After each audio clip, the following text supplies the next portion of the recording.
Demure. The only thing demure about me, darling, is sipping tea.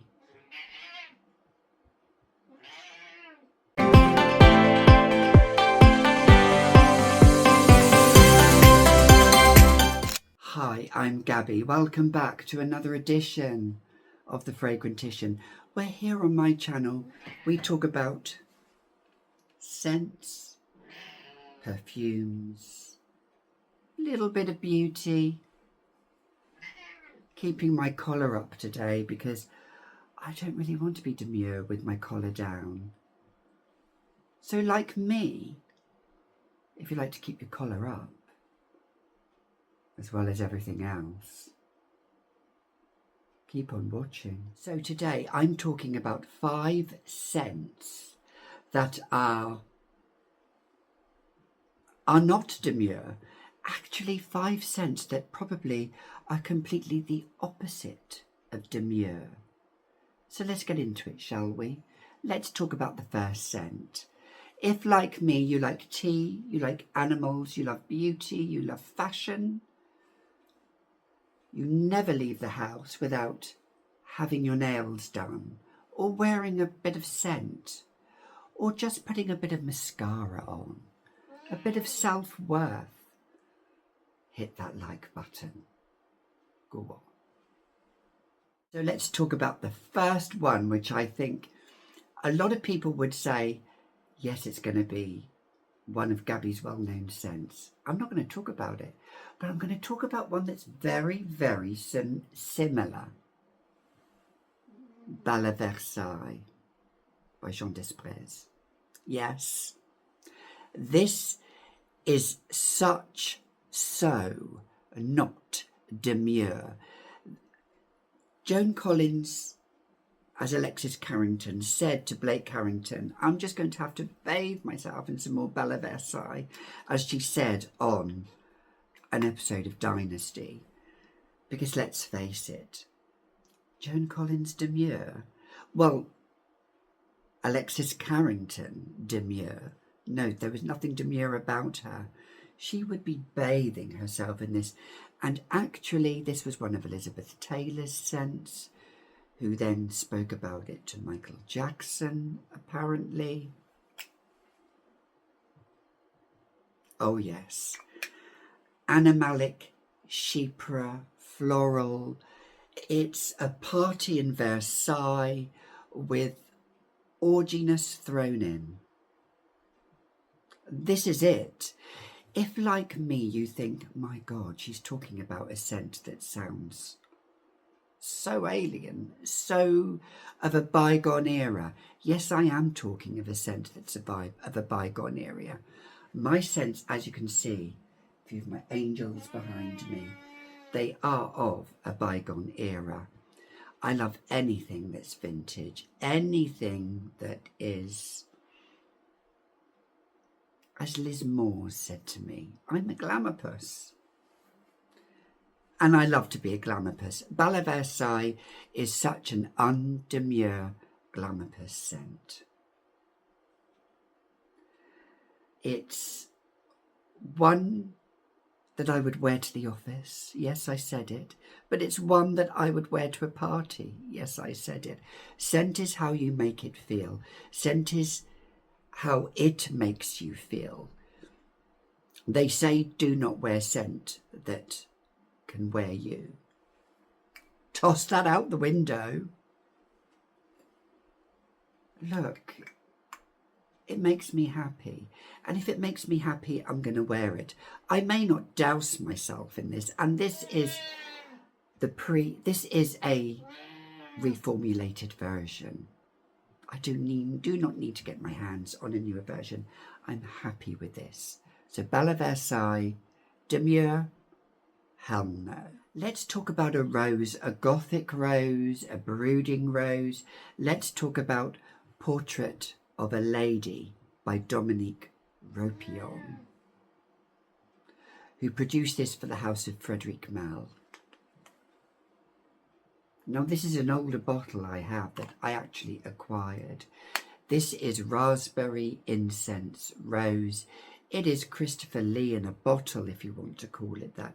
It is vampiric, it is gothic, it is everything that I love about a rose. It's not a fresh rose, it's a dusty rose, it's a rose that has been brooding in that coffin as Christopher Lee rises from that coffin. Or Jack Palance, another favourite one. Or Frank Langella, another favourite one. Yeah. He would be wearing this. And Mina would be then wearing this. He would pass this legacy down to Mina. This is that kind of gothic, very undemure rose that I absolutely adore. And Claude, I know you want to get on my, you want to get on my lap, don't you?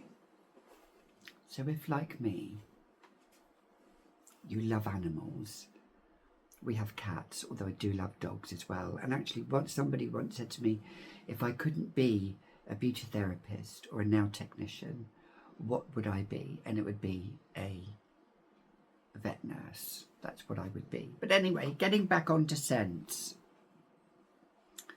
Portrait of a lady, or portrait of a man, portrait of whoever, portrait of somebody that leaves a distinct impression. I adore it.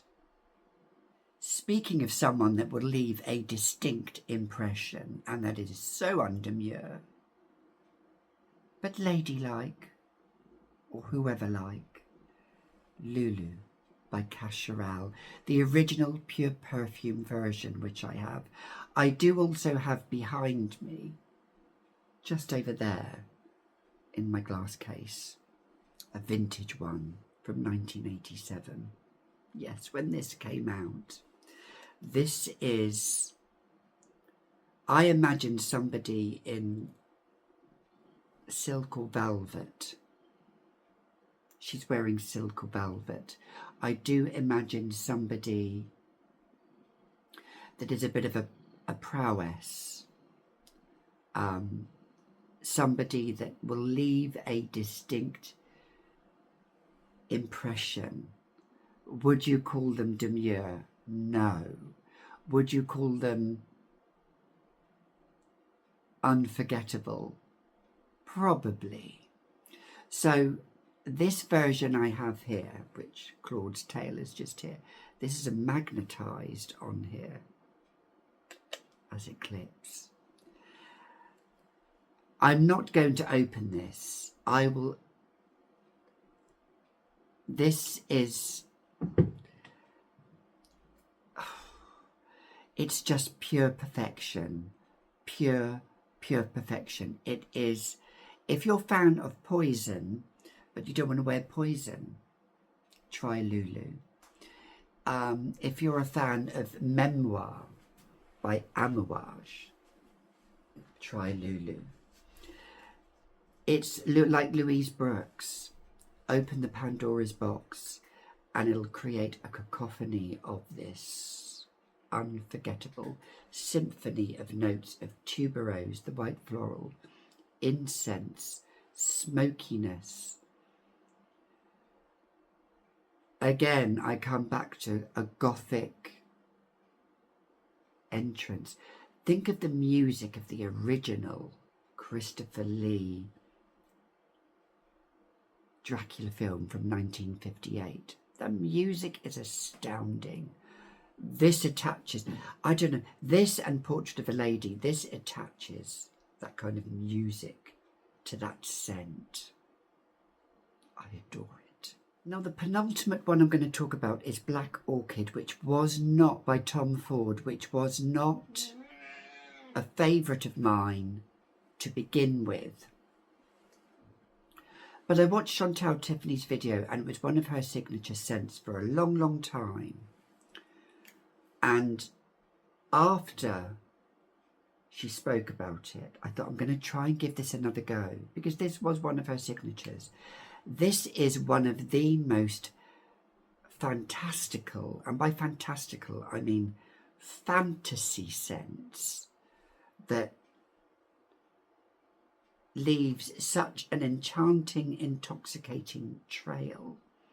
that is now noticeable in the fragrance industry. It has this fantasy note of truffle, which how they made it, I don't know.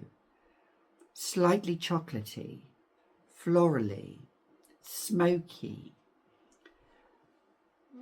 unworldly, out of this world. It is an orchid that is black. I mean, these are having this definite gothic broodingness about it. And you know me, I love my gothic broodingness. It's one that has been reformulated. I'm happy with this formula, completely happy with this formula. The one thing I will say is this only lasts on my skin for about 4 to 5 hours. That's the downside, but I'll reapply it. 4 hours, maybe 4 hours maximum, but I'll reapply it. Projects beautifully. Is it one you would wear to work? Maybe not. Is it one of those scents that you would wear to meet your father or mother-in-law? Maybe not. But then you're not marrying your mother or your father-in-law. You're marrying somebody who you love and who they love you. So it doesn't matter what other people think. And that's what I live by. So Tom Ford Black Orchid is a scent for you if it's a scent that you do not care what others live by. It's what you live by. So undemure. But it's Black Orchid. And finally, let's make a noise, let's make a stink. And by a stink, I don't mean a smelly stink, unless you're spraying probably about 20 or 30 sprays of this. But let's make a noise, as the French would say, with Fracas by Robert Piguet. Fracas by Robert Piguet. Yes, came out in 1948. This again is a reformulated version, but I'm completely happy with this version. I wore this the other day when I was on holiday up north, and I was walking along a canal and I had the most beautiful scent of the white floral of tuberose around me. This scent is for an unconventional person. I could name this 5 unconventional scents if I wanted to. 5 unconventional, undemure scents. This came out of a time when I think it was in 1948 when, yes, it was marketed towards women, but fragrance should not be marketed towards any gender whatsoever, in my opinion. I know, and you agree, don't you, Claude? Yes, you do, my baby boy. Of course he would. He's a Siamese cat. Like my cat, I'm very vocal. Or like me, he's very vocal. But back to Fracas by Robert Piguet. This is just, it was made at a time, 1948, when I think, let's face it, we'd just come out of World War II, just literally. And it was a time when I think we needed something that had to be bold and audacious for a strong woman or a strong person, for somebody that could overcome atrocities in life almost. That's what Fracas conjures up to me. It conjures up about making changes, making positive changes. Who says I can get that from a scent? I do. Because to me, the scent itself evokes this strong, passionate, yet compassionate person. And that's what I love about it. That's what Some say it's the queen of tuberose scents. I have found a scent by L'Orchestre Parfum called Encore un Bouquet, which I really, really do want to buy. Yeah, that's another story. But anyway, back to this one, Fracas by Robert Piguet. Or as the French would say, Fracas de Robert Piguet, if you want to be pedantic about it. But the bottle alone is just sleek, stylish, revered by many again, not liked by many also, but who cares? It's a scent you could easily wear with your collar up, with a black jacket, maybe just a white jacket and jeans, and create fracas. Maybe just wearing a pussy bow and speaking in a convention. You know what I mean. Fracas, Robert Piguet. Those were a few of my most undemure, unconventional scents. What are yours? Please comment down below. I'm going to call Claude here with me. Claudius. Come on, my boy. So as I do at the end of every video, if like me, you love animals, you love perfume, you love beauty, you love anything that's unconventional, anything that maybe goes against the grain, but you're still compassionate, respectful, and dignified, then please watch me again in the next video. Until then, I'll see you all then, my chickens. Bye for now. Bye for now.